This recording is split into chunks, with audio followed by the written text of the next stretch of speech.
Hai semuanya, apa kabar? Sehat, sukses, bahagia selalu ya. Jangan lupa subscribe. Nah, subscribe itu free, gratis. Dan juga share ke sebanyak mungkin agar kami dapat lebih berkembang dalam memberikan informasi, insight, dan juga edukasi di bidang finansial, investasi, dan pasar modal Indonesia. Bagi Anda yang sudah subscribe, apalagi yang sudah share, kami ucapkan terima kasih dari lubuk hati yang paling dalam.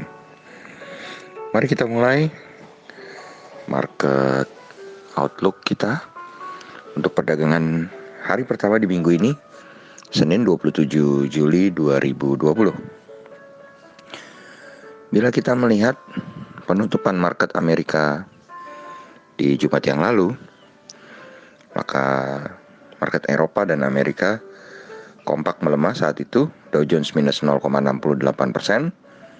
di 26.490. Nasdaq melemah 0,94% ke 10.363. S&P 500 melemah 0,62% ke 3216. FTSE London melemah 1,41% ke 6124. DAX Frankfurt melemah 2,02% di 12.838.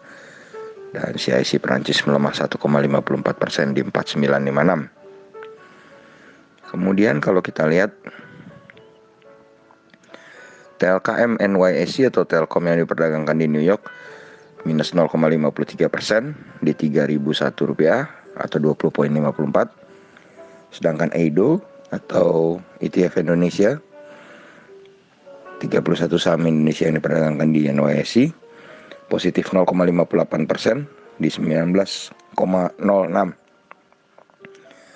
Kemudian kalau kita pindah ke komoditi, oil menguat 0,66% ke 41,34.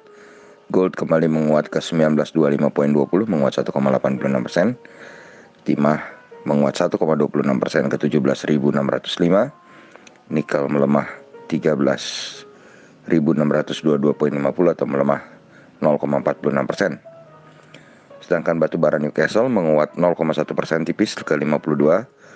Batu bara Rotterdam menguat tipis 0,30% ke 49,55. Sedangkan kembali yang mencatat kenaikan sangat banyak adalah CPO 3,37% di 2854. Jadi untuk hari ini mungkin saham-saham gold ya, MDKA dan PESAP, dan saham-saham CPO seperti TBLA, kemudian LSIP, AALI, SIMP, SGRO, BPT dapat Anda perhatikan untuk day trading atau short trading.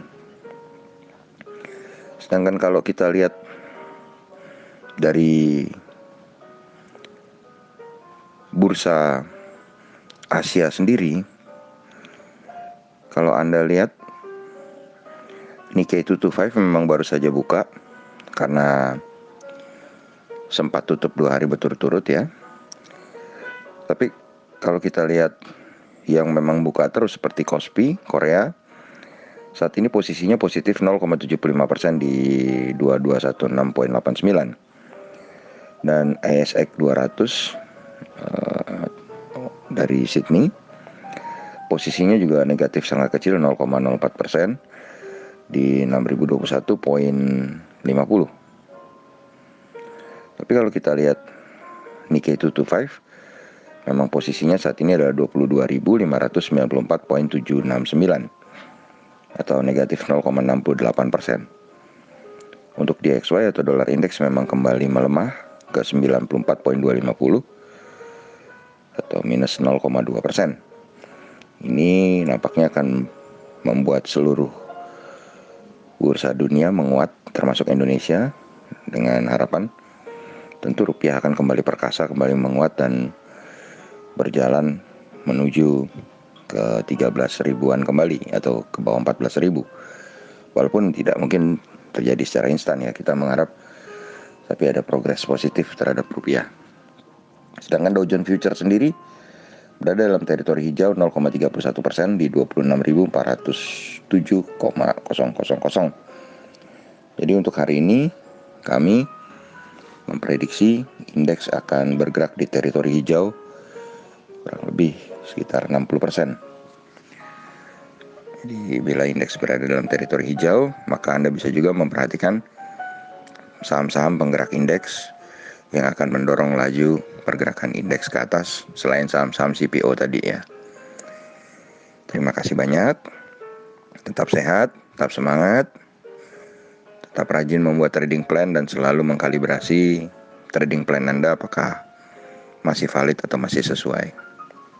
Jangan lupa sebelum membeli, Anda harus membuat trading plan dan menganalisa dengan baik.